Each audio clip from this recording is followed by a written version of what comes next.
안녕하세요. 그 대표입니다. 오늘은 조금은 색다른 정부 지원 사업을 가져왔어요. 2026년도 에코 스타트업 지원 사업 일반 창업 분야입니다. 예비 창업자부터 7년 미만의 기업까지 지원을 해주는 지원 사업이고 최대 2억 3천만 원까지 지원을 해줍니다. 굉장히 많이 해주죠. 접수 기간은 2월 19일부터 3월 3일까지예요. 굉장히 짧아요. 그러다 보니까 지금이라도 아시게 된 대표님들 빨리 준비하셔서 신청하시면 좋을 것 같아요. 자, 그럼 어떤 지원 사업인지 한번 설명을 해드릴게요. 2026년도 에코 스타트업 지원 사업이고요. 에코 스타트업, 환경 창업을 지원한다는 겁니다. 녹색 산업 분야의 혁신적인 창업 아이템이 있는 예비 창업자와 유망 기술을 보유한 창업기업, 성장 창업기업을 발굴, 지원하고자 한다고 해요. 녹색 산업 분야의 기술이라 이 두 개가 핵심 키워드라는 거 알고 있으면 좋을 것 같고, 밑으로 내려보면 대상에 다시 한번 나와요. 녹색 산업 분야, 예비 창업자와 창업기업, 성장 창업기업이다. 예비 창업자는 많이 들어봤는데 창업기업은 뭐고 성장 창업기업은 뭘까요? 모집 규모는 총 110개사로 생각보다 굉장히 많이 지원해주고 있어요. 예비 창업의 경우에는 40개, 그리고 창업 기업 부문에는 두 개로 나눠져서 총 60개사, 그리고 성장 창업 기업 부문에는 총 10개사, 제일 적죠.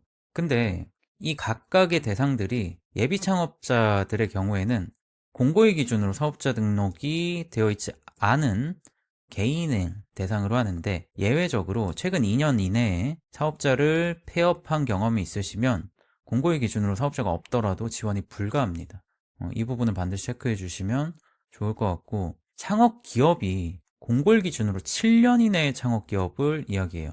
녹색 산업 분야에 이미 진출해 있거나 혹은 앞으로 협약 기간 내에 진출할 계획이 있는 사업자면 법인이든 개인 사업자든 다 가능합니다. 그러면 여기서 7년 이내의 기업이 나오면 성장 창업 기업은 뭘까 궁금해 하셨을 텐데, 성장 창업 기업은 공고일 기준 7년 이내 창업 기업으로 이미 투자를 5억 이상 10억 미만으로 받으신 분들을 의미해요.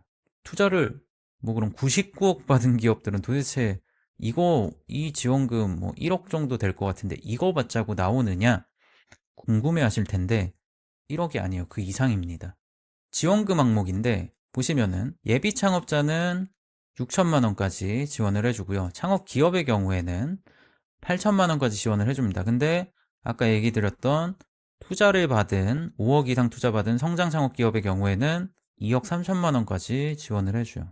굉장히 많이 해주죠.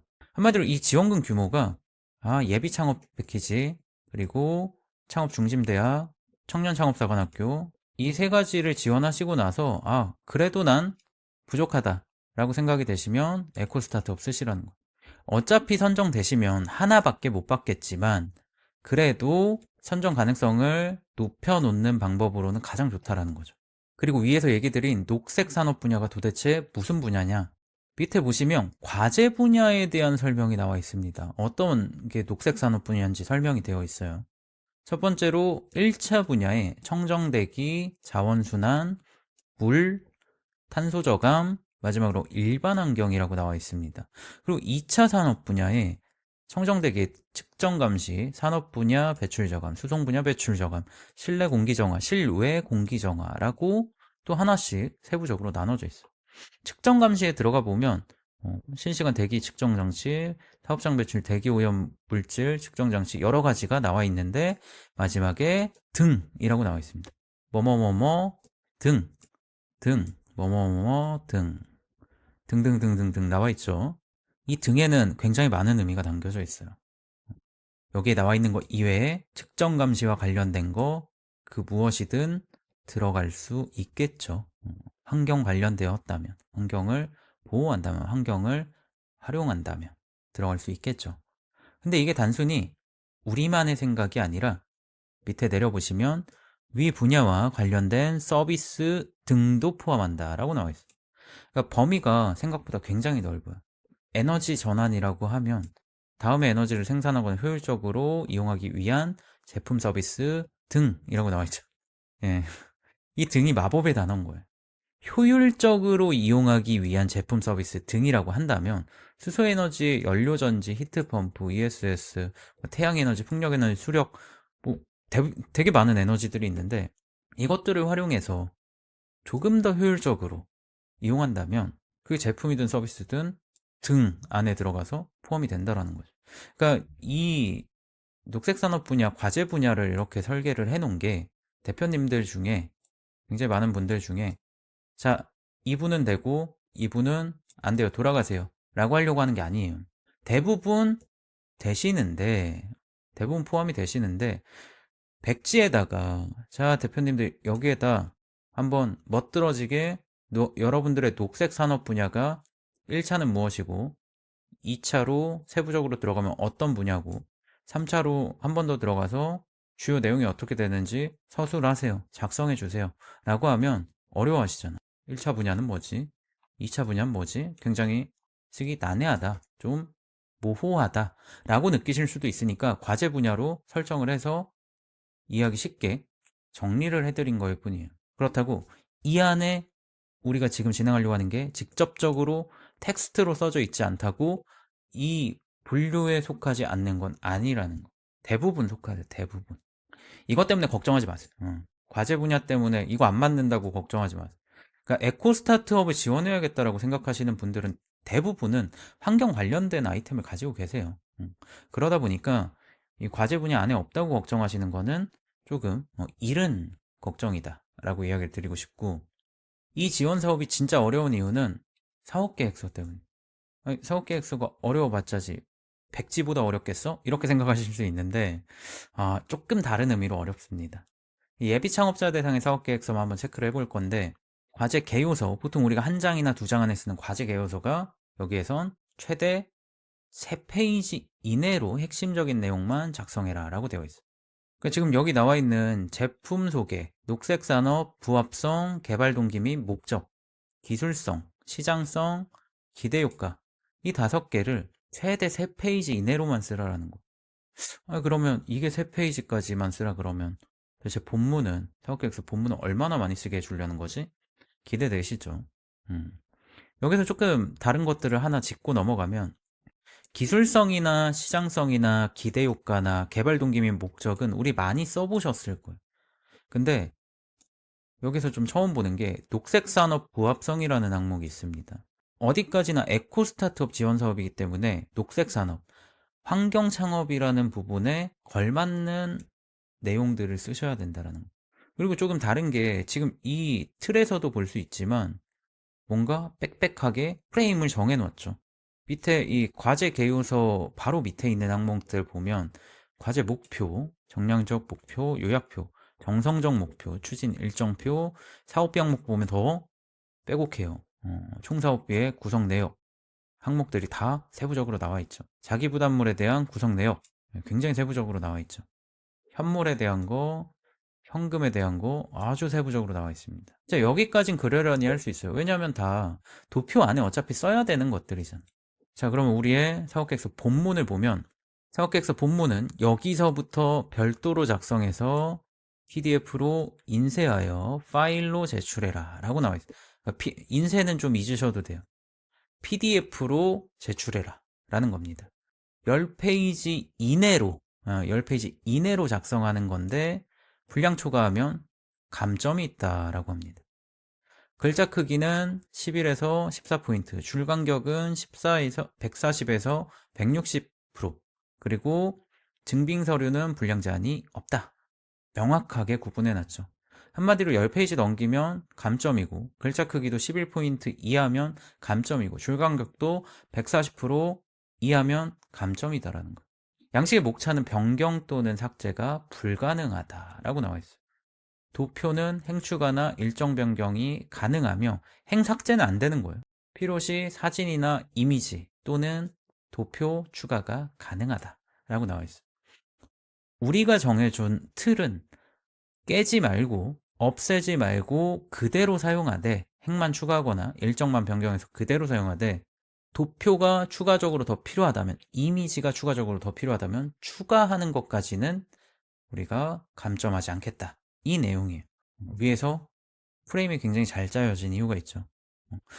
이것 때문에 제가 좀 이야기 드리기가 모호했던 거예요. 쉽다면 쉽고 어렵다면 어려운 거거든요. 내용 한번 더 보시면 사업 계획이라는 항목이 있습니다. 녹색 산업 분야에 부합하는지 부합성을 쓰는 게 있는데 여기 틀이 있죠.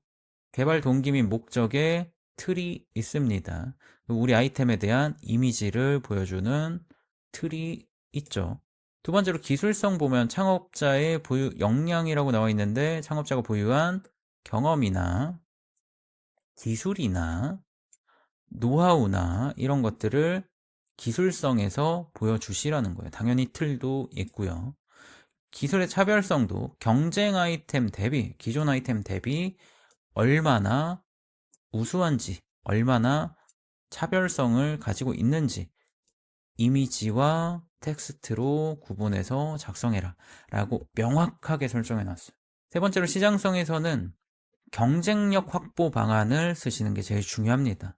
시장 진입 가능성을 시장 진출 전략과 사회 법 제도적 규제 및 사업 추진 시 예상되는 주요 장애 요인을 같이 작성하셔야 돼요.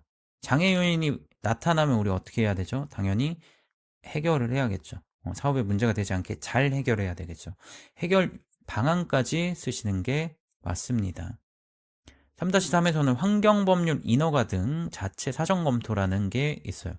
이게 뭐냐면 이 기술로, 여기 해당 기술이라고 아예 나와 있어요. 해당 기술로 사업을 진행할 시 예상되는 폐기물관리법, 대기환경보전법, 물환경보전법, 토양환경보전법 등 환경법률을 자체적으로 사전 검토한 뒤 내용을 기재해라 라고 나와 있어요.